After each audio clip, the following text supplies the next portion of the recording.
ఓం నమ శివాయ. అందరికీ నమస్కారం అండి. ఈరోజు ఈ వీడియో ద్వారా మిథున రాశి వారి యొక్క జాతక ఫలితాల గురించి తెలుసుకుందాం. వీరి యొక్క జీవితానికి సంబంధించినటువంటి ప్రధానమైనటువంటి అంశాలు ఏమిటి, అదేవిధంగా 2026 సంవత్సరం జనవరి నెల 14వ తేదీ బుధవారం యొక్క జాతక ఫలితాలు ఈ యొక్క రాశి వారికి ఏ విధంగా ఉండబోతున్నాయి, రేపటి రోజున మీ యొక్క జాతక ఫలితాల ప్రకారం ఉదయం 10 గంటల లోపు 3 శుభవార్తలు అయితే మీరు వినబోతున్నారండి. మరి అంతేకాకుండా ఒక బంధం అయితే మీ నుండి దూరం కాబోతుంది. మరి ఇంతకీ ఎటువంటి బంధం అనేది మీ నుండి దూరం కాబోతుంది, దీనివల్ల ఎటువంటి పరిణామాలు అనేవి మీ యొక్క జీవితంలో చోటు చేసుకోబోతున్నాయి, ఇటువంటి పూర్తి అంశాలన్నీ కూడా ఇప్పుడు ఈ వీడియో ద్వారా వివరంగా తెలుసుకుందాం. ప్రతి ఒక్కరి జీవితంలో సమస్యలు అనేవి సర్వసాధారణం కదండి. సమస్యలతో బాధపడుతూ ఎక్కడెక్కడ జ్యోతిష్యం చెప్పించుకొని నిరాశ చెందినటువంటి వ్యక్తులు అయితే చాలా మంది ఉండుంటారు కదా. అటువంటి వారి అందరికీ కూడా శ్రీ దుర్గమాత వారి దివ్య ఆశీస్సులతో జ్యోతిష్యం చెప్పబడినండి. గురువు గారు శివరామదాసు స్వామి వారు. మనం ఎక్కడున్న ఎటువంటి దూర ప్రాంతాల్లో ఉన్న మన గురుగారిని అయితే ఒక చిన్న ఫోన్ కాల్ ద్వారానే కాంటాక్ట్ అవ్వచ్చండి.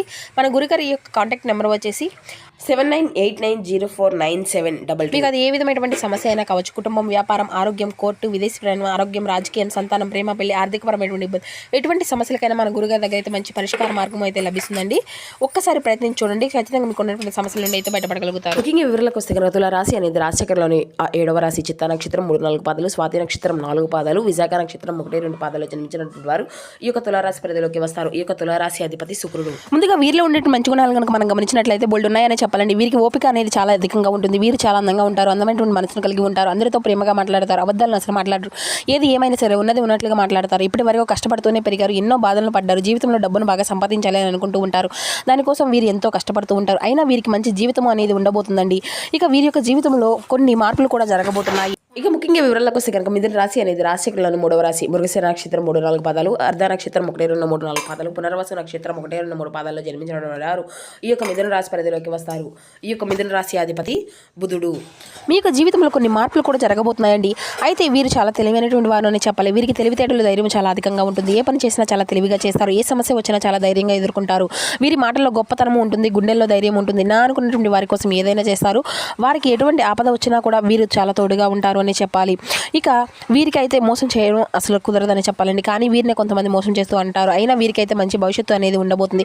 ఒక దేవత యొక్క అనుగ్రహం కూడా వీరిపైన చాలా అధికంగా ఉండబోతుంది. అయితే దానివల్ల ఎంతో అదృష్టం కూడా వీరికి కలిసి రాబోతుంది అని చెప్పాలి. రేపటి రోజున వీరి యొక్క జీవితంలో నుండి కష్టాలు, బాధలు అన్నీ కూడా తొలగిపోతున్నాయి. ఏ పని చేసినా మంచి లాభాలు, ఊహించిన ధన లాభాలు కలగబోతున్నాయి. మీకున్నటువంటి అప్పుల సమస్యలన్నీ కూడా తొలగిపోతున్నాయి. అనుకున్నటువంటి పనులు అన్నీ కూడా సకాలంలో జరుగుతాయి. మరి ఇంతకీ ఆ యొక్క దైవం ఎవరో తెలిస్తే మీరైతే ఖచ్చితంగా ఆశ్చర్యపోతారండి. ఇక మీకైతే మీ యొక్క కష్టానికి తగిన ప్రతిఫలాన్ని కూడా రేపటి రోజున చూడబోతున్నారు. కాలం అంతా కూడా మీకు అనుకూలంగా ఉండబోతుంది. మీ జీవితంలో నుండి సమస్యలు అన్నీ కూడా తొలగిపోతున్నాయి. మీకు మనశ్శాంతి అనేది లభిస్తుంది. మీరు అనుకున్నట్లుగా మీ యొక్క జీవితం అనేది ఉండబోతుంది. అయితే విద్యార్థులకు మంచి విద్య అనేది లభిస్తుంది. మంచి స్థాయికి చేరుకుంటారు. వ్యాపారస్తులకు మంచి లాభాలు వస్తాయి. ఎటువంటి ఇబ్బందులు అనేవి ఉండవు. గతంలో పెట్టినటువంటి పెట్టుబడుల నుండి డబ్బు కూడా అధికంగా వస్తుంది. ఉద్యోగస్తులకు మంచి ప్రమోషన్లు వస్తాయి, జీతాలు పెరుగుతాయి. ఎవరైతే నూతనంగా ఉద్యోగం కోసం ఎదురు చూస్తూ ఉన్నారో వారికి త్వరలోనే ఉద్యోగం అయితే లభించబోతుంది. ఇక ఈ యొక్క రాశి వారికి ఏంటండి, ప్రతి చిన్నదానికి టెన్షన్ అనేది పడుతూ ఉంటారు. ప్రతి దానికి కూడా టెన్షన్ అధికంగా పడుతూ ఉంటారు. జీవితంలో ఏం జరిగినా కూడా చాలా బాధపడుతూ ఉంటారు. వీరు ఎక్కువగా ఒంటరిగా ఉండడానికి ఇష్టపడుతూ ఉంటారండి. బయటికి నవ్వుతూ ఉంటారే కానీ లోపల మాత్రం ఎన్నో బాధలను, కష్టాలను అనిపిస్తూ ఉంటారు. ఎప్పుడు కూడా భవిష్యత్తు గురించి ఆలోచిస్తూ ఉంటారు. జీవితంలో డబ్బును బాగా సంపాదించాలని, సంతోషంగా బ్రతకాలి అని అనుకుంటూ ఉంటారు. అయితే వీరిది చాలా జాలిగుణం అని చెప్పాలండి. ప్రతి ఒక్కరికి కూడా సహాయాన్ని అందిస్తూ ఉంటారు. వీరు నమ్మినటువంటి వారిని ఎప్పుడూ కూడా తోడుగా ఉంటారు. అయితే ఒక దేవత అనుగ్రహం వీరిపైన అధికంగా ఉందని చెప్పుకున్నాం కదండి. ఆ దైవం ఎవరో కదండి, సాక్షాత్తు లక్ష్మీదేవి. లక్ష్మీదేవి యొక్క అనుగ్రహం మీ పైన అధికంగా ఉండబోతుంది. చాలాసార్లు రాత్రిపూట రహస్యంగా మీ ఇంటికి వచ్చి వెళ్ళిపోతుంది. కాబట్టి రేపటి రోజున అమ్మవారిని చక్కగా శుభ్రం చేసుకొని ఇల్లంతా కూడా అమ్మవారికి అయితే ఒక్కసారి పూజ చేయండి. అలాగే పూజలో 2 దీపాలను అయితే పిండి దీపాలను వెలిగించండి. పిండి దీపాలకు ఎంతో శక్తి అనేది ఉంటుంది. దానివల్ల లక్ష్మీదేవి యొక్క అనుగ్రహం అనేది మీకు పూర్తిగా లభిస్తుంది. ఇక మీ యొక్క జీవితంలో తిరుగు అనేది ఉండదు. అఖండ అదృష్టము అనేది కలుగుతుంది. ఇక అనుకున్నటువంటి కోరికలు అన్నీ కూడా చక్కగా నెరవేరుతాయి. ఇంట్లో అష్టైశ్వర్యాలు కలుగుతాయి. జీవితంలో ఎన్నో అద్భుతాలు అయితే జరగబోతున్నాయండి. మంచి శుభవార్తలు వింటారు. మీరు ఎప్పుడు కూడా చూడనటువంటి డబ్బును చూస్తారు. మీ ఇంట్లో ధనవర్షం అయితే కురుస్తుంది. అఖండ రాజయోగం కలుగుతుంది. ఇంట్లో డబ్బుకి ఎటువంటి లోటు అనేది ఉండదు. అనారోగ్య సమస్యలు అన్నీ కూడా తొలగిపోతాయి. ఆరోగ్యం అంతా కూడా బాగుంటుంది. కుటుంబంలో అందరూ కూడా సుఖ సంతోషాలతో ఉంటారు. కాబట్టి ఇంత పెద్ద అవకాశాన్ని అయితే అసలు వదులుకోకండి. ఇక రేపటి రోజున అమ్మవారి యొక్క ఆశలు అయితే మీ పైన పుష్కలంగా ఉండబోతున్నాయండి. దానివల్ల మీకు బాగా కలిసి రాబోతుంది. ఇక మీకు వచ్చేటువంటి అదృష్టం ఎవరు కూడా ఆపలేరు. జీవితంలో కొత్త దారిలో అనేది మొదలవబోతుందని చెప్పుకోవాలి. ఇప్పటి నుండి మీకు ఎన్నో మంచి రోజులు అయితే కలగబోతున్నాయి. ఇక వీరైతే ఒక ఉప్పు మూట అనేది కట్టుకొని మీ బీరువా పైన పెట్టుకోండి. ఆ యొక్క ఉప్పుకు లక్ష్మీదేవి చాలా అంటే చాలా దగ్గర సంబంధం అనేది ఉంటుంది కదండి. దానివల్ల ఇంట్లో ఉన్నటువంటి దరిద్రం మొత్తం కూడా దూరం అయిపోతుంది. విపరీతమైన డబ్బు అనేది వస్తుంది. మీ ఇంట్లో ఐశ్వర్యం అనేది పెరుగుతుంది. కాబట్టి ఇంతమంది అవకాశాన్ని అయితే అసలు వదులుకోకండి. ఇక 2 రోజులు అయిపోయిన తర్వాత దాన్ని అంతా కూడా ఒక ఉప్పు మూటను అయితే తీసి బయట పెట్టేసేయండి. అయితే వీరికైతే మంచి సంతానం అయితే కలగబోతుంది. పెళ్లి కోసం ఎదురు చూసినటువంటి వారికి అయితే త్వరలోనే పెళ్లి కూడా జరగబోతుంది. ఈ 2 శుభవార్తలు అయితే మీకు ఖచ్చితంగా నెరవేరబోతున్నాయి. ఇక వీరైతే ఎక్కువగా తొందరపడి ఇటువంటి నిర్ణయాలు కూడా తీసుకోకండి. దానివల్ల మీకు నష్టం జరిగేటువంటి అవకాశం కూడా కనిపిస్తుంది. కాబట్టి ఏదైనా సరే బాగా ఆలోచించిన తర్వాత నిర్ణయం అనేది తీసుకోండి.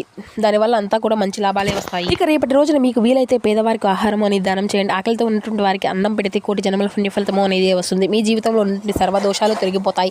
మీకు తగిలేటువంటి అడ్డంకులు అన్నీ కూడా దూరం అయిపోతాయి. ఆగిపోయిన డబ్బు అనేది వస్తుంది. మీ జీవితంలో డబ్బుకి ఎటువంటి లోటు అనేది ఉండదు. రాబోయే రోజుల్లో ధనలాభాలు కలుగుతాయి. ఇంత పెద్ద అవకాశాన్ని అయితే అసలు వదులుకోకండి. ఇక మీరు అయితే కొంచెం బయట వారితో తగినటువంటి జాగ్రత్త అయితే మీకు అవసరం అండి. ఎవరితో కూడా గొడవలు పడకండి. ఎవరికి కూడా ఎటువంటి సహాయం అనేది ఇవ్వకండి. దానివల్ల మీకే నష్టం జరిగేటువంటి అవకాశం అయితే కనిపిస్తుంది. అలాగే మీ యొక్క సంపద విషయాలను అయితే బయట వారికి అసలు చెప్పుకోకండి. దానివల్ల మీ పైన కుళ్ళు కుతంత్రాలు అనేవి అధికంగా పెరుగుతాయి. మీరు మంచిగా బ్రతికి అసలు ఓర్వలేనటువంటి వారు అయితే చాలామంది ఉంటారు. కాబట్టి జాగ్రత్తగా ఉండండి. ముఖ్యంగా RN అక్షరాలు పెరిగినటువంటి వ్యక్తులతో కొంచెం జాగ్రత్తగా ఉండండి. వారి వల్ల మీ యొక్క జీవితంలో కొన్ని సమస్యలు వచ్చేటువంటి అవకాశం అయితే కనిపిస్తూ ఉంది. మీకు వచ్చినటువంటి అదృష్టం అనేది రాకుండా పోతుంది. కాబట్టి వీరిద్దరితో రేపటి రోజు కొంచెం జాగ్రత్తగా ఉండండి. ఇక మీరు ఏదైనా కొత్త పనులు మొదలు పెట్టుకోవాలనుకుంటే సోమవారం లేదంటే శనివారం మొదలు పెట్టుకోండి. దానివల్ల అన్నీ కూడా మంచి లాభాలే వస్తాయి. ఎటువంటి ఆటంకాలు కూడా జరగవు. ఇక ఈ 2 రోజులు నీలం రంగు బట్టలను అయితే అసలు వేసుకోకండి. ఒకవేళ వేసుకోవాలి అనుకుంటే వేరే రోజుల్లో వేసుకోండి. దానివల్ల ఎటువంటి సమస్యలు కూడా రావు. ఆకుపచ్చ, ఎరుపు, పసుపు, నలుపు, వైట్, గులాబీ ఇవి మీకు కలిసి వచ్చిన అదృష్టపు రంగులు. 2, 4, 9 ఇవి మీకు కలిసి వచ్చిన అదృష్టపు సంఖ్యలుగా కనబరుస్తున్నాయి. ఇక మీరైతే మీ యొక్క జీవితంలో ఉద్యోగంలో జరిగేటువంటి పనులను అయితే అసలు వాయిదా వేయకండి. ఉత్సాహంగా ముందుకు సాగితేనే మంచి ఫలితాలు వస్తాయి. ఆర్థికపరమైనటువంటి విషయాల్లో ముందు చూపు అనేది చాలా అవసరం. ఒక సంఘటన మనోబలాన్ని తగ్గిస్తుంది. రెచ్చగొడితే వారు ఉన్నారు. విచక్షణ జ్ఞానంతో ముందుకు సాగండి. నవగ్రహ ధ్యానం మీకు ఎంతో శుభప్రదంగా ఉంటుంది. ఉద్యోగస్తులకు అంతా కూడా అనుకూలంగానే కనిపిస్తుందండి. ముఖ్యమైనటువంటి కార్యక్రమాల్లో విజయాలు సాధించుకోగలుగుతారు. ఆత్మవిశ్వాసంతో ముందుకు సాగితే ప్రతి ఒక్క ప్రయత్నం కూడా మీకు సఫలీకృతమైనటువంటి ఫలితాలని అందిస్తుంది. వ్యాపారంలో స్వయం కృషి అనేది చాలా అవసరం. ఆర్థిక సంబంధం విషయాల్లో కొంత జాగ్రత్త అనేది అవసరం అండి. అయినటువంటి పరిస్థితుల్లో కూడా క్రమంగా మెరుగుపడుతూ ఉంటాయి. మిత్రులు, కుటుంబ సభ్యులు సహకారం అనేది మీకు బలం అనేది అందుతుంది. నవగ్రహ ధ్యాన శ్లోకాన్ని అయితే మీరు అసలు మరవకండి. మరింత ఉపశమనాన్ని కలిగిస్తుంది. ఇక ఉద్యోగస్తులకు అన్నిటినీ కూడా అనుకూలత ఫలితాలే కనిపిస్తున్నాయండి. మొదలుపెట్టినటువంటి పనిలో పురోగతి అనేది ఉంటుంది. కీలక వ్యవహారాల్లో అనుకూలత ఫలితాలు ఉంటాయి. లాభదాయకమైన ఫలితాలు ఉంటాయి. ఉత్సాహంగా తగ్గకుండా చూసుకోండి. చంద్రధ్యాన శ్లోకం చదివితే మరిన్ని శుభ ఫలితాలను అందుకోగలుగుతారు. శుభకాలమే కొనసాగిస్తుంది. లక్ష్యాలు త్వరగా చేరుకునేటువంటి అవకాశాలు కూడా కనిపిస్తున్నాయి. ఉద్యోగంలో ఉన్నతమైనటువంటి స్థితి, అధికారుల యొక్క ప్రశంసలను అయితే ఖచ్చితంగా అందుకుంటారు. ఆర్థికంగా బలపడతారండి. వ్యాపారంలో కూడా మంచి లాభాలు సాధ్యమే అవుతాయి. ముందస్తు ప్రణాళికలన్నీ కూడా సిద్ధం చేసుకుంటే సమస్యలు అన్నీ కూడా దూరంగా ఉంటాయి. శ్రీ లక్ష్మీ ధ్యానం అనేది మరింత మనశ్శాంతిని కలిగింపచేస్తుంది. ఇక మీరైతే మీ యొక్క జీవితంలో మధ్య ఫలితాలు అయితే కొంచెం కొన్ని అనుకూలత, కొన్ని ప్రతికూలత ఫలితాలను కూడా మీరైతే కొంచెం ఎదుర్కొనేటువంటి సమస్యలు కూడా కనిపిస్తున్నాయండి. కాబట్టి తగినటువంటి జాగ్రత్త అయితే మీకు నిశ్చితంగా అవసరమని చెప్పాలి. మీ రంగాల్లో అనుభవజ్ఞుల యొక్క సహకారంతో పనులు అనేవి పూర్తి చేసుకోగలుగుతారు. బుద్ధిబలంతో తీసుకునేటువంటి నిర్ణయాలు అన్నీ కూడా శక్తినిస్తాయి. ఆర్థికంగా ఖర్చులు అనేది పెరగకుండా చూసుకోండి. నవగ్రహ ధ్యాన శ్లోకాన్ని అయితే ఖచ్చితంగా పాటించండి. మనోబలంతో వ్యవహరిస్తే ఈ వారం అంతా కూడా మీకు అనుకూలంగానే ఉంటుందండి. ముఖ్యమైన నిర్ణయాలు తీసుకునే ముందు ఆత్మీయులతో మాట్లాడితే స్పష్టత అనేది లభిస్తుంది. ఉద్యోగంలో సహకారం అనేది పెరుగుతుంది. వ్యాపారస్థంలో తొందరపాటు ప్రయోజనాలు కాకుండా స్థిరంగా కొనసాగితే మేలు జరుగుతుంది. ఇక అనవసరమైనటువంటి ఆలోచనలు దూరం పెట్టి ప్రారంభించినటువంటి పని అయితే పూర్తి చేయడంపై దృష్టి అనేది పెంచండి. మీ యొక్క శ్రమతో మంచి ఫలితాలను కూడా మీరు అందుకోగలుగుతారండి. ఉద్యోగ వ్యాపారాల్లో ఎప్పటికీ కూడా పనులు అప్పుడే పూర్తి చేసుకోవడం ద్వారా లక్ష్య సిద్ధి అనేది ఉంటుంది. బంధుమిత్రుల యొక్క సహకారం ఉంటుంది. ఆర్థికంగా బలపడతారు. విష్ణు దర్శనం మీకు మొత్తమైనటువంటి ఫలితాలు అందిస్తుంది. శుభప్రదమైనటువంటి కాలమే కొనసాగిస్తుంది. వచ్చినటువంటి అవకాశాలను అయితే సద్వినియోగం చేసుకుంటే మంచి ఫలితాలను మీరు పొందుకోగలుగుతారు. ఆత్మవిశ్వాసంతో పనిచేస్తే మీ యొక్క కృషికి తగినటువంటి గుర్తింపు అనేది లభిస్తుంది. ఆర్థిక అంశాలు అన్ని కూడా అనుకూలంగా ఉంటాయి. ఉద్యోగంలో స్థిరత్వం పెరుగుతుంది. వ్యాపారంలో సరైనటువంటి నిర్ణయాలు లాభానికి దారితీస్తాయి. కుటుంబంలో ఆనందకరమైనటువంటి వాతావరణం అనేది రేపటి రోజున ఖచ్చితంగా చూడగలుగుతారండి. శ్రీ లక్ష్మీ అష్టసూత్ర నామాలని జపించుకుంటూ ఉన్నానండి. శుభకరమైనటువంటి ఫలితాలను పొందుకుంటూ ఉంటారు. మీకైతే దైవబలం అయితే మరింత అధికంగా ఉందండి. ఉద్యోగ వ్యాపారాల్లో ముందు చూపుతో వ్యవహరించగలగాలి. స్థిరాస్తి కొనుగోలు వ్యవహారం అన్నీ కూడా లాభిస్తాయండి. ధైర్య సాహసమే లక్ష్మి అనేటువంటి వాక్యాన్ని దృష్టిలో పెట్టుకొని ముందుకు సాగండి. మంచి ఫలితాలు అయితే మీకు ఖచ్చితంగా ఉంటాయి. ప్రతి నిత్యము కూడా సూర్య నమస్కారం చేసుకోవడం, సూర్య భగవాన్కి ఆర్ఘ్యం సమర్పించడం మాత్రం అసలు మరవకండి. మీ జీవితంలో ఉన్నటువంటి సర్వదోషాలను తొలగించుకోగలుగుతారు. చంద్రుని యొక్క అనుగ్రహంతో మానసిక శక్తి అనేది పెరుగుతుంది. ధనయోగం అంతా కూడా అనుకూలంగానే కనిపిస్తుందండి. ఆదాయ మార్గాలు విస్తరించుకునేందుకు ఇది ఒక మంచి సమయం అని చెప్పాలి. మీకు కుటుంబ సభ్యుల యొక్క సూచనలు అన్నీ కూడా చాలా ఉపయోగపడతాయి. అనుభవంతో పని చేసుకోగలిగితే అంతా కూడా మీకు మంచి ఫలితాలను, ఉత్తమమైనటువంటి సంతృప్తిని అంతా కూడా అందిస్తుందండి. వ్యాపారంలో జాగ్రత్తగా వ్యవహరిస్తే లాభాలు అన్నీ కూడా మీకే సాధ్యమవుతాయి. దగ్గర వారితో మృదువుగా మాట్లాడితే సంబంధాలు అన్నీ కూడా మరింత బలపడతాయి. శని ధ్యానం ఎంతో శుభప్రదంగా మారుతుంది.